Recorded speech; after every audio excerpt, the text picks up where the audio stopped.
hearty welcome to our session on RenAIssance studies, Techne, technicity, and artificial intelligence. My name is Alice Joubin from George Washington University Digital Humanities Institute.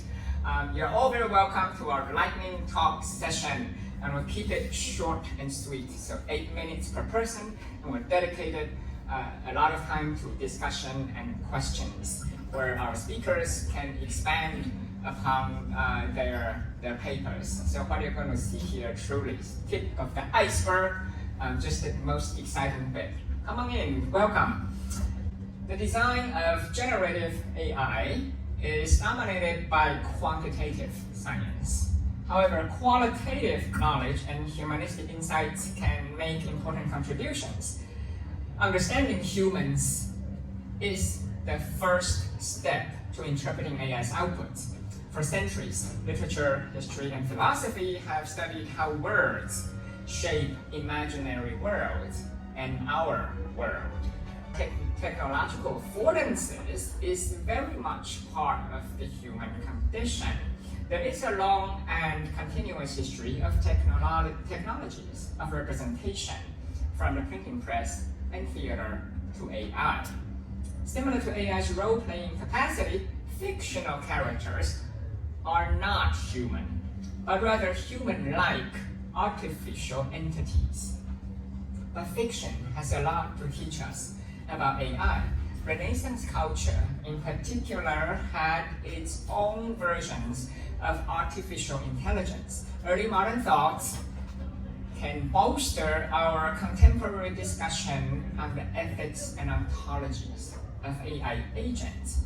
Our panel argues that humanities and STEM grapple with similar problems, a virtuality of modeling artificial worlds, drawing upon philosophy, art history,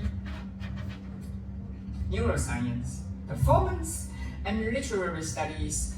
Our papers today, our cluster of lightning talks, hypothesize the possibility of a RenAIssance, a pan-European and global shift in understanding relationships between intellect, bodily autonomy, techne, and sentience.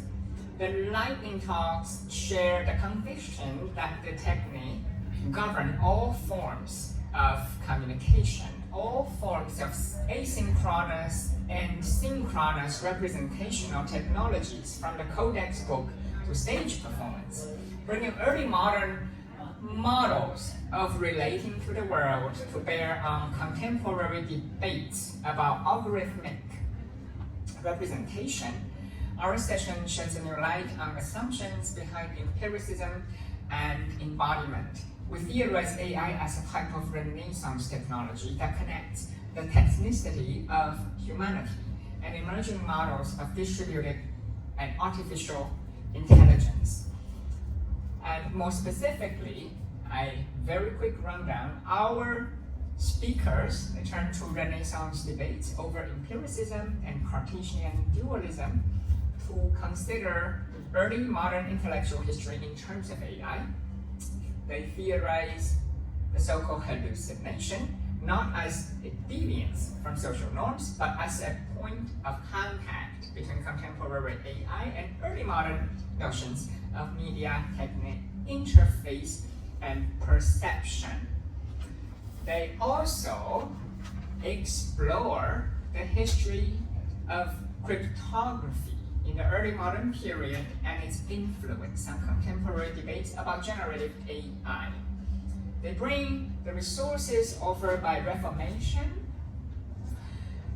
controversies over epistemologies of the flesh, to contemporary questions over grounding for large language models. And they imagine how the solidity of early modern and late medieval European theater anticipates the logic of LLM.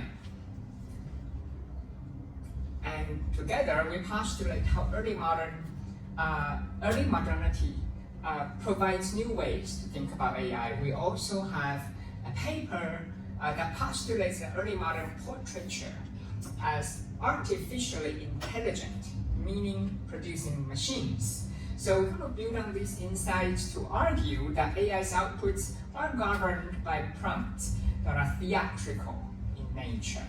We aim to develop new paradigms and pedagogies informed by performance theories to teach Renaissance prompt books and drama as well as history. So I'm going to introduce each speaker just before they speak, and we have disciplined ourselves to restrict it to 1 slide per person. And I hope this will be very enjoyable in a short period of time. You can get maximum insight.